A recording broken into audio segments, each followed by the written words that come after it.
Courage à tous. Allez, on va parler un petit peu du programme de ce soir puisque Grégory se demande si nous sommes prêts pour la révolution digitale. On aura un début de réponse grâce à ses invités David Costa et Paul-Richard Vingada-Salom. Justement, Grégory nous les présentera en détail d'ici quelques petites minutes. Ce sera dans le débat comme d'habitude. Nous recevons également Patrick Burnet, coach expert accompagné par Karen Prévost, trésorière de l'Association des jeunes leaders en action. Nous expliquerons comment ils aident à préparer le grand oral du baccalauréat. Mais d'abord, notre invité fil rouge ce soir, c'est Luna, artiste, auteur, interprète. Elle va partager avec nous son univers musical et nous raconter son amour pour la chanson. On découvrira entre autres son dernier morceau Domino. Et puis comme c'est notre invité fil rouge, on verra si en fin d'émission, elle peut battre le record de l'ITV Speed. Bonsoir à tous. Bonsoir. Bonsoir. Bonsoir. Je vois que tout le monde est bien sur le plateau, de bonne humeur, de beaux sourires, des yeux qui pétillent. Ça fait super plaisir. Justement, on va pouvoir parler de beaux projets, puisqu'avec Karen Prévost, vous êtes justement trésorière de l'Association des jeunes leaders en action, accompagnée par Patrick Burnet. Vous êtes coach expert et justement, vous organisez la conférence Élever la voix, une préparation pour l'oral, bien sûr, pour le bac, bien évidemment. Alors, c'est vrai que nous sommes qu'au mois de mars, mais bon, il n'est jamais trop tôt pour pouvoir se préparer à cette épreuve. Alors, justement, comment est-ce qu'elle est née l'idée d'accompagner pour la préparation à l'oral du bac? Eh bien, on s'est rendu compte que les jeunes étaient souvent en situation de crise lorsqu'il fallait parler en public.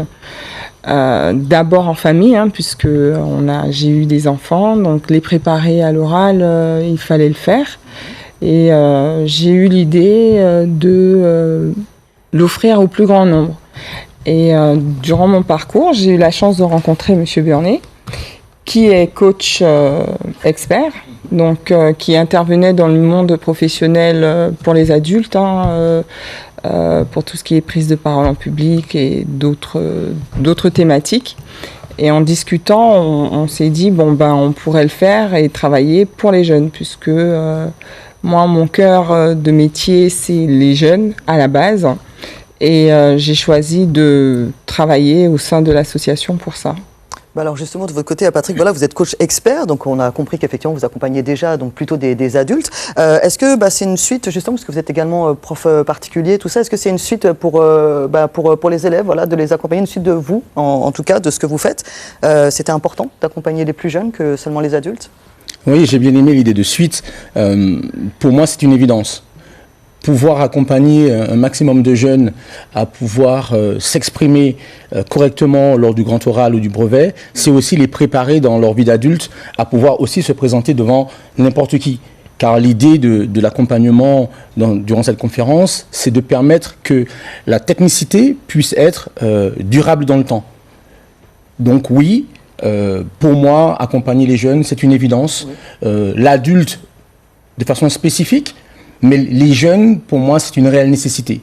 Donc, contribuer avec Agila pour accompagner ces jeunes, pour moi, ça coule de source. Et puis, si jamais j'entends bien ce que vous dites, effectivement, finalement, plus on a été tôt préparé à devoir s'exprimer, à prendre confiance en soi, finalement, plus tard, on en aura peut-être un petit peu moins besoin ou peut-être moins fortement. Donc, finalement, les jeunes que vous accompagnez maintenant sont peut-être des futurs adultes que vous accompagnerez peut-être pas de la même façon. Exactement. Et c'est surtout que les jeunes qu'on accompagne aujourd'hui seront des adultes demain, oui, en capacité de prendre la parole en toutes circonstances, sans jamais se retrouver dans une situation indélicate, stress mal géré et autres. Mais d'ailleurs, est-ce que cette jeune population guyanaise est réceptive à ces ateliers? Oui, tout à fait, ils le sont. Alors, on a eu l'opportunité de tomber sur des jeunes qu'on a retrouvés par hasard dans la rue ou à l'université, qui nous ont accostés, qui nous ont remerciés. D'ailleurs, ça nous a fait vraiment chaud au cœur ce jour-là. On a eu un petit moment de silence après les remerciements, parce que ça touche vraiment, pour le coup. Et c'était une jeune fille qui nous disait qu'elle avait eu 18 à son oral du bac, et elle nous expliquait que ça l'avait vraiment aidée. Et c'est vrai que tout le monde n'a pas cette chance de s'offrir cette possibilité d'être accompagné. Et nous, on le fait, on l'offre. Alors, ça se passe dans des conditions soft. Les jeunes sont accueillis avec beaucoup d'amour et beaucoup de bienveillance, même si ce mot, je l'aime pas trop. Il est un peu galvaudé en ce moment. Mais ils sont vraiment choyés, on les accueille, ils sont mis en confiance. Et on ne s'arrête pas qu'à la prise de parole en elle-même, puisque coach Burnet, lui, aborde l'estime de soi, la confiance en soi. Même le comportement non verbal, la tenue, pas la tenue vestimentaire, mais la tenue du corps, c'est bien ça? Oui, de toute façon, le premier moyen de communication, c'est son corps. C'est ça. Et on n'a pas la chance de pouvoir faire 2 fois une bonne première impression. Une bonne première impression. C'est vrai. Donc oui, l'avantage de cette conférence, c'est tout de suite, on vient travailler estime, confiance, verbale, non verbale et paraverbale une fois de plus. Et la chose qui est intéressante, c'est que oui, ces jeunes ressentent la nécessité, mais c'est surtout qui est bien, c'est qu'eux-mêmes, ils en parlent. Oui. Donc, il y a un ancrage qui est fait et c'est durable dans le temps.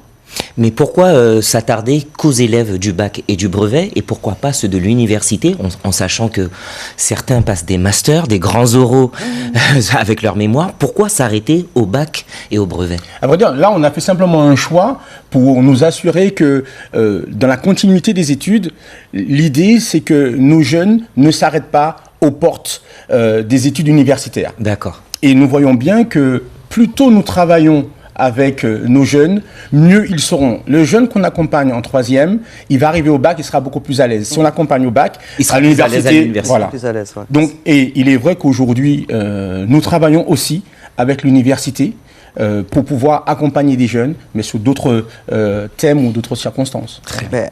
En tout cas, avant d'arriver à l'université, voilà, faut réussir à avoir eu son bac, son brevet également. Et justement, vous organisez une conférence Élever sa voix. Alors, c'est quoi exactement le principe? Parce que là, on parle de conférence et pas forcément d'accompagnement. Là, c'est quoi? C'est plus expliquer ce qui va être mis en place? Alors, le jour de ces conférences, ateliers, les jeunes y participent, donc c'est quelque chose d'interactif. Ils viennent sur scène, on les fait bouger dans la salle. Enfin, c'est quelque chose d'interactif. On leur pose des questions, ils peuvent y répondre ou pas. Ils sont sollicités. Donc, ce n'est pas quelque chose qui est statique, c'est-à-dire qu'ils ne viennent pas s'asseoir et écouter, non. Ils repartent déjà avec quelque chose. Ils repartent avec quelque chose, ils sont sollicités. Donc il y a des exercices, il y a plein de petites choses pour pouvoir les emmener et justement les aider à comprendre tout ce qui leur seront expliqués, puisque ce qu'on n'a pas dit, c'est que notre base, ce sont les neurosciences. Donc on passe par les neurosciences pour leur expliquer ce qui se passe dans leur corps, pour qu'ils puissent mieux comprendre certains automatismes que l'on a malgré nous, en fait. Et mieux gérer leur stress, en tout cas. D'accord. Du coup, on a compris un petit peu l'objectif de cette conférence. Mais alors justement, une fois qu'on est passé à la conférence, est-ce qu'au-delà de ce rendez-vous, si on a envie ou besoin d'aide dans ce domaine, est-ce que c'est possible hors conférence? Est-ce que du coup, ça permettra aussi de pouvoir prendre des rendez-vous avec vous? Oui, bien sûr. Ça veut dire que le jeune ou le parent qui souhaite aller un peu plus loin avec son enfant peut rentrer en contact avec l'association et à partir de là, l'association, nous mettons en place des ateliers et durant ces ateliers, nous venons travailler de façon un peu plus spécifique. Car il est vrai que durant la conférence, on est très ludique, tout le monde participe, ce n'est pas quelque chose de figé parce que nous savons que nous apprenons plus facilement en jouant. Oui, bien sûr. Et l'idée, c'est, bien sûr, on va passer 2h30 ensemble, mais on peut avoir une suite à ça. Mais la chose qui est importante durant cette conférence, c'est vraiment de permettre au plus grand nombre de comprendre comment le stress, comme disait Karen, fonctionne. Parce qu'on a tendance à le voir comme un ennemi, alors qu'il peut être notre meilleur ami. Ça peut être une force. Voilà, ça peut être une force. Parce qu'il se passe tellement de choses. Et Luna ne dira pas le contraire, toi qui passes sur scène et tout, il faut réussir à transformer ce stress en une puissance. Alors justement, pour tous ceux qui ont envie d'être présents à cette conférence, vous pouvez nous dire un petit peu, ça se passe où et quand, puisqu'on va avoir le temps de s'y préparer. Je crois que c'est pour le mois de mai. Oui. Tout à fait. Donc, c'est à la Maison des Cultures et des Mémoires de Guyane, à Rémère-Montjoly, le 13 mai. Il suffit de se rendre sur Eloasso, à Gila, et s'inscrire. C'est offert. Donc, tout le monde peut commencer à s'inscrire. Faites-le assez rapidement parce que vous imaginez bien qu'il y a un nombre de places limité et qu'il y a quand même un certain nombre d'élèves qui passent son bac ou son brevet cette année. Parents, vous regardez l'émission, les enfants sont peut-être pas là. Voilà, ça va être aussi l'occasion pour vous de pouvoir les accompagner parce que des fois, en tant que parent, on n'a pas forcément le niveau pour pouvoir aider ses enfants. Donc là, on a des pros pour ça. Donc en tout cas, merci beaucoup Patrick et Karen. Félicitations pour ce que vous faites. Et donc, rendez-vous donc le 13 mai à 14h30 jusqu'à 16h30 du coup pour pouvoir participer à cette grande préparation. À l'oral, au grand oral de baccalauréat. J'ai retrouvé mes mots. Merci beaucoup, bien sûr, et vous prendrez toutes les informations. Il y a un QR code également, donc n'hésitez pas à le scanner pour choper tout ça. Ce soir, nous recevons une artiste dont la voix et l'énergie ont rapidement marqué la scène locale. Elle s'est fait connaître dès son jeune âge, bien sûr, par son interprétation de musique traditionnelle guyanaise et son sens inné du chant folklorique, montrant déjà un talent prometteur à l'adolescence. En 2018, elle a publié le single Bamo Moano Doré en collaboration avec les frères Sip, une pièce d'ailleurs qui s'inscrit à la croisée des rythmes d'inspiration traditionnelle et contemporaine. D'ailleurs, son travail a été reconnu lors des Lundors de musique Guyane en 2019 où elle a été saluée comme révélation guyanaise de l'année. Elle incarne d'ailleurs l'énergie nouvelle du folklore guyanais, mêlant héritage, culturel et modernité. Et elle, c'est Luna. Comment ça va? Bonsoir Sango, ça va, merci. Beaucoup d'éloges, merci beaucoup. Eh bien, mérité, franchement. C'est vraiment un plaisir de t'avoir avec nous sur le plateau de Macandie ce soir. L'occasion, voilà, de revenir un petit peu sur ton parcours. Dès l'adolescence, à l'âge de 14 ans, tu as intégré une classe spéciale. Est-ce que tu peux nous en dire un petit peu plus? Alors, c'était une évidence, déjà, lorsqu'on nous a proposé ça au collège. Ouais. Il faut dire qu'à cette période-là, à peu près, c'était un petit peu difficile, on va dire, pour moi, puisque j'ai perdu un être cher, donc mon arrière-grand-mère. Ouais. Et c'était toujours un petit peu difficile à cette époque, puisque je ne savais pas comment exprimer mes émotions ou canaliser cette colère, la colère qu'on peut ressortir pendant un deuil. Donc, c'était une évidence et je suis allée voir ma maman direct après les cours. J'étais en 4e, je me rappelle, avant de rentrer au collège. Je lui ai dit, maman, il y a un nouveau truc là, il faut que j'y aille, il faut que tu m'inscrives. Bon, au début, elle n'était pas trop pour. Elle s'est dit, ouais, il y a le brevet cette année. Et étant donné que, bon, qui dit parents, dit qu'elle aussi, elle avait... un mode de vie assez chargé, donc voulait pas que je sois trop en décalé avec les études et le brevet à la fin de l'année. Donc du coup ça a pris du temps, mais ensuite elle a accepté et ça a été je dirais ma plus belle année de scolarité, je crois. Ouais. Mais elle a quoi de spécial cette classe du coup? Elle a été spéciale parce qu'en fait ça a été une révélation, puisque on avait fait un concert pour la fin de cycle qui était au Zéphyr, donc il y avait vraiment tous les collèges. On a Vox Cantou, on avait Auguste Dédé, on a eu d'autres collèges, voilà. Et j'ai interprété un chant traditionnel, voilà, avec toutes les chorales, donc c'était de 6e à 3e, donc on était tous réunis, donc c'était Ribert-Niron. Et en fait, lorsque j'ai vu le retour du public à la fin, je me suis dit, ok, je crois qu'il faut que je me lance. Ouais. Et c'est là que j'ai rencontré justement Armel Sip et son mari, du coup, qui se sont dit, ils ont un morceau là, ils ne savaient pas à qui le donner, et ils m'ont dit qu'ils veulent tenter cette aventure-là avec moi, et d'où... c'est de la Kene Bamo Moano Doré. Ils n'ont pas posé le genou par terre et pourtant tu as bel et bien chanté Bamo Moano Doré, voilà, forcément. C'est vrai que c'était... Est-ce que c'était une évidence pour toi, du coup, la musique traditionnelle, du fait de tes rencontres Alors de tes cours? Oui, parce que j'ai baigné dans ça en étant petite, puisque j'étais dans un groupe folklorique Les Sapotis avec Madame Thibaudot, du coup. Voilà, un groupe de Rémire. Et oui, c'était une évidence. C'était une évidence parce que j'aime ça. Il suffit que j'entende... un son, du tambour et ça y est, on m'a perdu. Avant de te donner la parole, Grégo, on va écouter un tout petit peu pour se remettre un petit peu sur ce morceau. En plus, j'étais malade.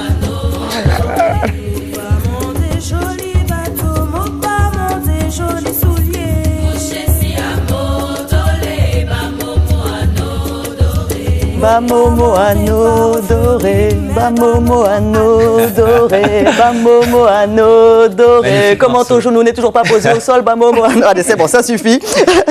C'était donc en 2019, Grégo. D'ailleurs, tout à l'heure, tu as évoqué ta maman. Pour ceux qui ne l'ont pas vu, tu as eu ta marraine tout à l'heure au téléphone. Est-ce que c'est important d'avoir l'aval de tes pères? Oui, c'est très important pour moi d'avoir leur avis. Et ça t'a permis d'éclore? Oui, beaucoup, parce qu'en fait, j'ai souvent failli faire les mauvais choix. D'accord. Et ils ont toujours été derrière moi pour me dire « Ah, non, par là, voilà. » Donc oui, c'est vraiment très important. Et aujourd'hui, je suis que reconnaissante parce que je pense que c'est aussi grâce à eux si j'en suis là aujourd'hui. Et surtout ma mère. surtout. Voilà, elle m'épaule dans tout et c'est important pour moi parce que c'est ce qui me donne la force de pouvoir continuer aujourd'hui. Bien sûr, on a toujours besoin de moteurs, bien évidemment, et on voit où sont les tiens. Alors effectivement, tu nous parlais de musique traditionnelle, sauf que tu ne fais pas que de la musique traditionnelle. Moi, j'ai l'impression de reconnaître de l'afro-trap. En régie, on reconnaît de la pop. On va écouter justement ton dernier morceau, c'est Domino. Tu vas nous dire exactement ce que c'est comme style musical. Souci.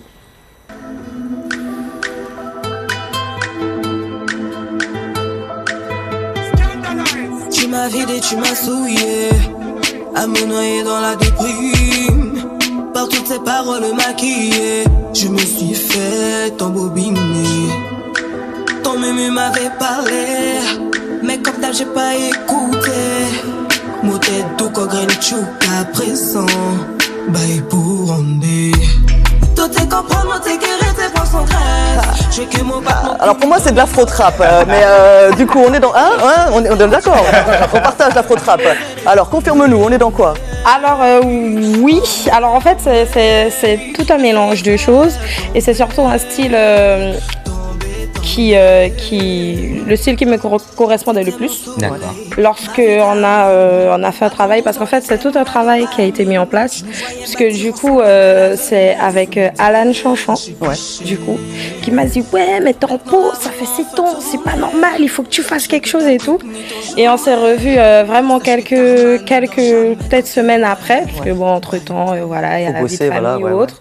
Et en fait lorsqu'on s'est revus ça a été vraiment un gros travail où on a écouté énormément d'instrus et du coup avec Scandalize, voilà, qui est un compositeur très connu en Guyane. Donc et même à l'international. On va lui demander c'est quoi le style exactement quoi. Voilà. Et en fait il nous a dit il a un truc, il avait quelque chose dans l'ordi. Ça fait un moment et il savait pas quoi en faire. Il attendait de mettre un artiste dessus ou autre, mais il pensait pas mettre une femme dessus. Sauf que quand on l'a écouté, je me suis dit ça c'est mon flow. C'est peut-être différent de ce que je fais, mais j'ai envie de prendre le risque. C'est très fort. Félicitations. Excuse-moi Grégo, c'est très fort d'ailleurs. La voix, elle est vibrante. Effectivement, il y a quelque chose qu'on ne découvre pas de la même façon dans la musique traditionnelle. Donc franchement, c'est bien de pouvoir toucher un petit peu à plein de choses. On attend le clip. D'ailleurs, tu cherches des bénévoles. Nous, on est tous chauds pour venir le faire avec toi. Et d'ailleurs, ça me permet de rebondir sur ce que Sango te dit. Quel artiste t'inspire aujourd'hui? Quel artiste inspire Luna? L'artiste qui m'inspire, c'est Bob Marley. D'accord. Bob Marley m'inspire depuis que je suis toute petite, avec surtout un titre phare qui est No Woman No Cry. Ah oui, quand même. Forcément. Et c'est vraiment l'artiste que j'écoute tous les jours, qui me suit un petit peu partout. Bon, je crois qu'on a une petite exclue sans le savoir. Peut-être bien sûr bientôt que Luna nous fera un petit reggae, qui sait. Allez, en mode vert, jaune, rouge, à suivre. En gros, Sango, est-ce qu'on peut avoir... Non, Grégo, j'ai plus le temps. Grégo, on a déjà mangé 2 minutes sur ton débat, Grégo. Voilà, sache-le. En tout cas, merci beaucoup, Luna. On reste ensemble. Luna sera avec nous à 20h. On va lui faire, faire la voix tout à l'heure. En tout cas, félicitations à toi. Bravo pour le morceau Domino. Allez lui donner un maximum de force. Vous savez, c'est comme ça qu'on fait pour les artistes aujourd'hui. On va sur les réseaux, on like, on met des pouces, des cœurs et on suit bien sûr toute son actu. Nous, on reste ensemble tout à l'heure. On va jouer à l'ITV Speed. On verra si jamais tu as du répondant. En tout cas, c'est clair qu'on en parle tous les jours. On en voit aussi tous les jours. La technologie avance déjà même plus vite qu'on ne pouvait s'y attendre. Ça peut faire un petit peu peur. L'IA, par exemple, est devenu un colocataire de nos vies, à tous, oui, à tous. Et d'ailleurs, des fois même sans autorisation, il a squatté le canapé. Alors justement, on va parler un petit peu de cette révolution digitale. Est-ce que nous sommes vraiment prêts? C'est la question que Grégo pose à ses invités ce soir. C'est bien ça, Sango. Aujourd'hui, l'intelligence artificielle transforme déjà notre quotidien. Elle écrit des textes, crée des images, aide les entreprises, révolutionne les métiers et pourrait même transformer la manière dont les jeunes apprennent, travaillent et entreprennent. Mais derrière cette révolution technologique, une question se pose, la Guyane est-elle prête? Car si certains jeunes maîtrisent déjà les outils numériques et l'intelligence artificielle, d'autres restent confrontés à une réalité bien connue du territoire, connexion Internet illégale, manque de formation, fracture du numérique. Alors l'intelligence artificielle sera-t-elle une chance pour la jeunesse guyanaise ou un nouveau facteur d'inégalité? C'est la question que nous allons voir ce soir avec 2 talents. 2 têtes fortes. Alors, le jeune talentueux David Costa, graphiste et web designer spécialisé en intelligence artificielle. Bonsoir David. Bonsoir. Et Paul Richard Vingada Salom, président de Parier Numérique, association d'accompagnement à la transition numérique du territoire, ainsi que président de la French Tech Guyane. Bonsoir Paul Richard. Bonsoir Grégo. Mais avant de rentrer dans le vif du sujet, je vous montre qu'est-ce qu'on peut faire avec l'IA Vous allez rester scotché. Regardez.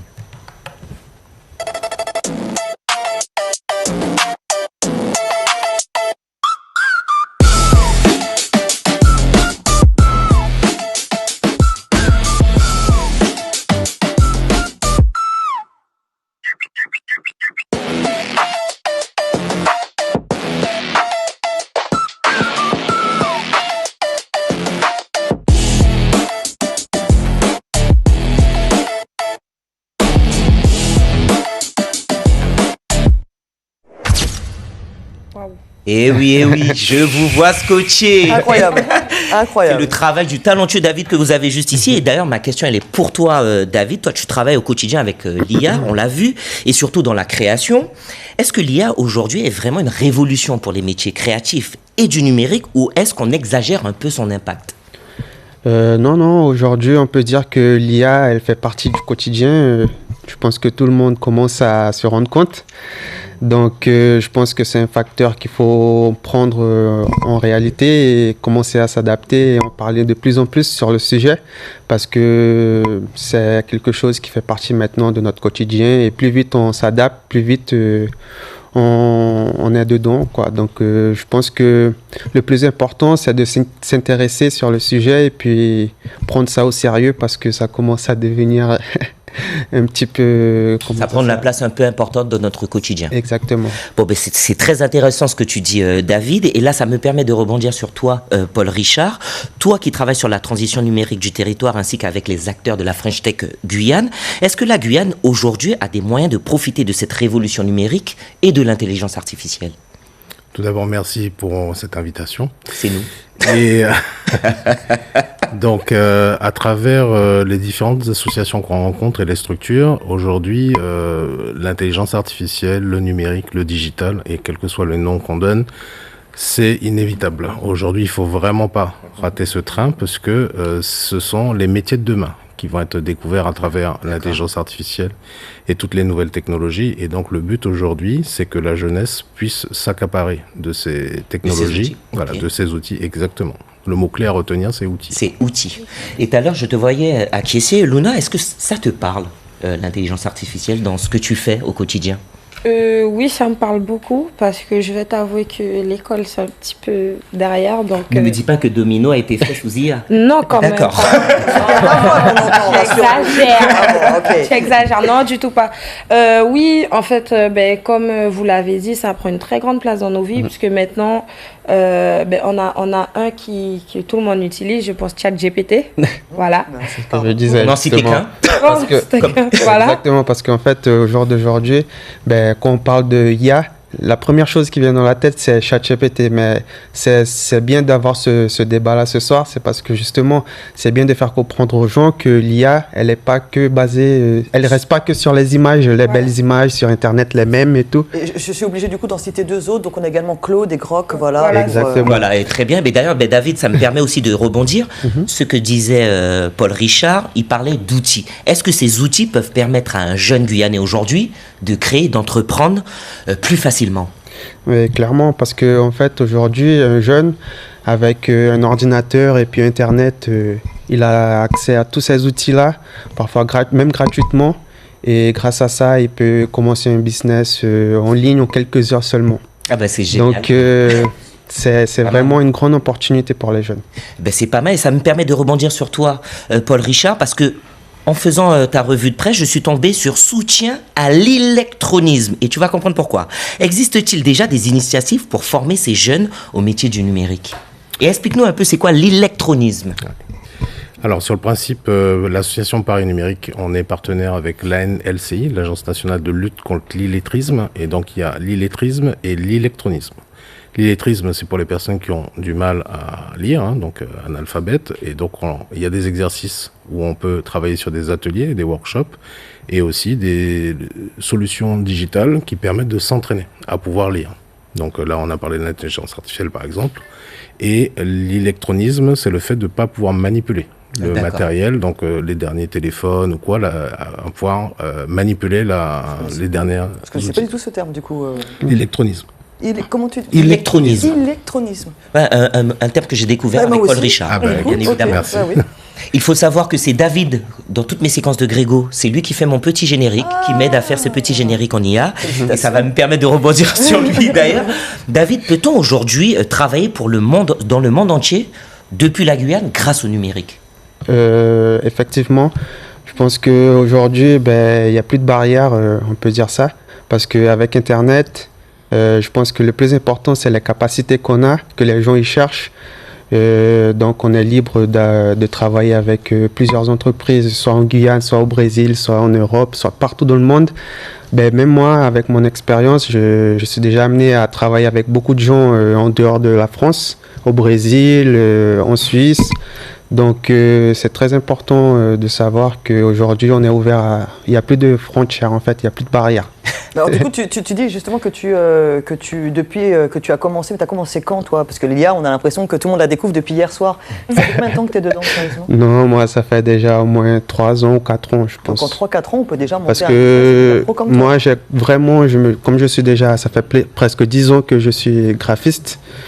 Mais je suis passionné de cet univers-là depuis toujours. Donc, depuis qu'il y a eu le début de tout ce qui est IA, génération d'images et tout, j'étais là depuis le début. Donc, c'est pour ça que... Je vous vois acquiescer, ce que dit David. Oui, non seulement c'est intéressant, mais bien sûr que ça nous parle, puisqu'aujourd'hui, on ne peut pas faire sans. Et surtout que, comme tu dis, on a l'impression de découvrir l'IA. Oui. Mais l'IA a commencé en 1942. Oui.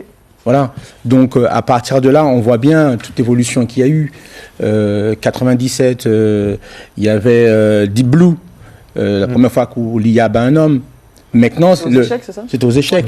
Aujourd'hui, là où nous devons faire attention, il ne faut pas que l'IA nous batte. C'est comment l'utiliser. C'est comment l'utiliser. Je crois que l'IA nous bat déjà. Voilà. C'est très bien parce que malgré les opportunités, c'est interterritoire, même d'ailleurs une partie de notre territoire, et là, ça s'adresse à toi, Paul Richard, rencontre encore des difficultés d'accès au numérique. Est-ce que l'intelligence artificielle risque-t-elle d'accentuer la fracture du numérique entre les jeunes qui maîtrisent déjà, comme David, ces outils, ou ceux qui n'y ont pas accès? Alors, je vais quand même mettre un bémol, parce que on parle de la Guyane. L'objectif aujourd'hui, c'est que tout le monde ait Momidote. Vous avez tous un téléphone portable. Oui. Donc aujourd'hui, quel que soit sur la partie du territoire, même sur les zones isolées, il y a un minimum Internet. Donc aujourd'hui, quels que soient les réseaux sociaux, qu'on soit dans l'ouest, dans l'est de la Guyane, on a un minimum de connexion. Donc aujourd'hui, pour moi, la technologie est accessible. Aujourd'hui, lorsqu'on veut apprendre, donc il est important, c'est pour ça que j'ai parlé d'outils tout à l'heure, parce qu'il faut le prendre comme un outil. Il doit être à votre service, il ne va pas vous remplacer. Donc il est important de bien intégrer toute cette pédagogie et d'intégrer cette technologie dans le sens que ça ne soit pas, que vous ne soyez pas à l'arrière-plan. Parce que sinon, vous aurez deux types de personnes. Les personnes qui vont pouvoir maîtriser et les personnes qui seront sur le carreau. Et l'objectif aujourd'hui, ce qu'il faut retenir, c'est outils et auto-formation. Donc si vous voulez, les diplômes aujourd'hui sont un petit peu obsolète entre guillemets parce qu'il faut intégrer l'intelligence artificielle dans les formations. Aujourd'hui, on utilise des outils qui sont plutôt américains et l'objectif, donc là j'ai ma petite casquette French Tech, donc c'est de travailler sur des produits européens ou français. Pourquoi? Parce que aujourd'hui vos données, elles sont pas forcément protégées. Donc il y a soit via le RGPD ou l'AI Act, et donc il y a une notion aussi que les utilisateurs doivent avoir. Très bien. Sur ces mots, je sais que vous êtes friand. Je vous laisse regarder encore une petite vidéo de David. Vous allez voir ce qu'on peut faire avec l'IA. Vous avez vu ce qu'on peut faire avec l'IA, on peut même faire aujourd'hui des films. Donc d'ailleurs David, les outils IA qui sont accessibles aujourd'hui à tous, est-ce qu'ils restent réservés à certains d'entre nous? Non, du tout, parce qu'en fait, comme j'ai dit, ces outils-là sont disponibles sur Internet, donc tout le monde peut avoir accès un petit budget quand même. Gratuitement, mais pas forcément avoir un grand budget. Donc pour commencer, démarrer dans tout ce qui est IA, je pense que c'est largement faisable pour tout le monde. En fait. Mais bien joué. Et d'ailleurs, Paul Richard, que faudrait-il faire pour éviter que certains jeunes soient laissés de côté? Alors déjà, d'une part, faire une grosse veille technologique au niveau des jeunes. Ensuite, sur le territoire, il y a quand même des initiatives. Donc aujourd'hui, il y a des ambassadeurs de l'intelligence artificielle, donc par exemple la Chambre de commerce. Vous avez Guyaclick, qui est présent sur tous les territoires avec les maisons France Service. Vous avez nous comme acteurs Paris Numérique. Donc on fait des actions de sensibilisation auprès, par exemple, du RSMA, où on les a accompagnés sur ça s'appelait Simplon, où ils faisaient des développeurs web et applis mobiles. Et donc la partie intelligence artificielle, ce qu'il faut retenir, c'est que faut pas forcément se laisser impressionner, il faut regarder tout simplement, se poser les bonnes questions. Et juste pour dire qu'aujourd'hui, le prompting est un peu dépassé. Tout le monde est là sur ChatGPT, de manière générale. On est déjà passé à une autre étape. Ouais, très bien, et sur ces mots, certains pensent que l'IA va remplacer des emplois, d'autres qu'elle va créer de nouveaux, car il faut savoir, David, aujourd'hui ici présent, a créé la première influenceuse numérique, donc je vous laisse voir. Elle s'appelle Amaris Oyara. Elle est magnifique. Ah, elle n'est pas vraie en fait. Ah, ok, voilà. Elle n'est pas vraie. Je cherchais, j'ai pas trouvé la fille, ok. Alors, et là, ma question s'adresse à vous deux. Bon, je vais commencer par toi, Paul Richard. Quels sont, selon vous, les métiers du numérique et de l'IA qui pourraient émerger pour les jeunes de Guyane aujourd'hui dans les prochaines années? Alors, la question, je ne sais pas si j'ai assez de temps pour répondre, mais en tout cas, il y a des métiers de demain. Aujourd'hui, moi, ça fait 30 ans que je suis dans le digital, les équipes se sont complètement réduites. Là, aujourd'hui, depuis 2020, avec la révolution accélérée avec les GoMax, ça a permis de réduire les équipes, et surtout, la difficulté, c'est que même dans la créativité, aujourd'hui, maintenant, pour faire un logo, on a besoin de moins de designers, pour un site internet, on a besoin de moins de web designers. Donc, en tout cas, il faut faire attention et être vigilant, et les prochains métiers, en tout cas, c'est prompt engineering, data scientist et vibe coder. En tout cas, sur ces mots, je vous remercie. On est obligé de conclure très rapidement. L'intelligence artificielle n'est plus un concept futuriste. Elle est déjà là, dans nos téléphones, comme disait le Paul Richard, dans nos entreprises, dans nos métiers. Pour la jeunesse guyanaise, le défi est immense. S'adapter, apprendre, innover, mais surtout ne pas rester spectateur de votre révolution. Car comme le disait l'informaticien et pionnier de l'intelligence artificielle, Alan Kay, la meilleure façon de prédire le futur, c'est de l'inventer. Merci beaucoup, Grégo. Et d'ailleurs, quand je vois, excuse-moi, je reviens sur l'animatrice virtuelle. C'est dommage parce qu'il y avait plein d'autres vidéos magnifiques. Je pense à Yann qu'on ne voit plus. Je crois qu'il a dû la rencontrer, c'est pour ça. Voilà, hein, allez, passez un bon moment virtuel. On va passer maintenant à l'ITV Speed avec toi. Luna, c'est toujours avec nous, tu es prête? Oui. Tu vas avoir 60 secondes pour répondre à un maximum de questions. À chaque fois que tu réponds à une question, tu gagnes 1 point. Le record à battre, c'est 24 points détenus par Maillot de Co. Je te fais des propositions. J'ai un billet. Non, essayons de gagner déjà. Dans la règle, tu n'as pas le droit de dire aucun et tu n'as pas le droit de dire les deux. Tu es obligé de choisir une réponse à chaque fois. D'accord. Tu es prête? Je suis prête. Tu préfères dire ça ira ou dire la vérité? Dire la vérité. Tu préfères peu d'amis solides ou beaucoup de copains? Peu d'amis solides. Tu préfères rire ensemble ou se dire les choses? Se dire les choses. Tu préfères la sécurité stable ou la liberté instable? Sécurité stable ou liberté instable?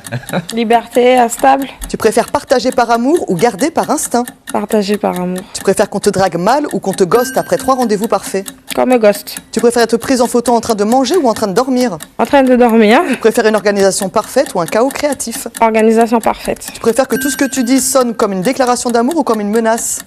Menace. Tu préfères être bloqué dans un ascenseur avec ton patron ou avec ton ex? Mon patron. Tu préfères un télétravail ou machine à café? Machine à café du coup. Tu préfères être pieds nus dans la rue ou en chaussettes dans le sable? Pieds nus dans la rue. Tu préfères un succès discret ou un échec visible? Succès discret. Tu préfères répondre franchement ou esquiver avec style? Esquiver avec style. Tu préfères coller serré ou chacun chez soi? Coller serré. Choisir toi-même ou laisser la vie choisir pour toi? Choisir moi-même. Dire la vérité ou protéger quelqu'un? Dire la vérité. Aimer fort ou aimer juste? Aimer juste. Et on s'arrête à aimer juste. Du coup, ça te fait 18 points. Tu as répondu à 18 questions. C'est pas mal du tout. GG. J'ai pas le temps de faire de tour de table. Par contre, j'ai le temps de vous rappeler effectivement les rendez-vous. N'oubliez pas, le 13 mai, voilà, vous avez rendez-vous pour cette conférence Élever sa voix pour la préparation au grand oral de bac.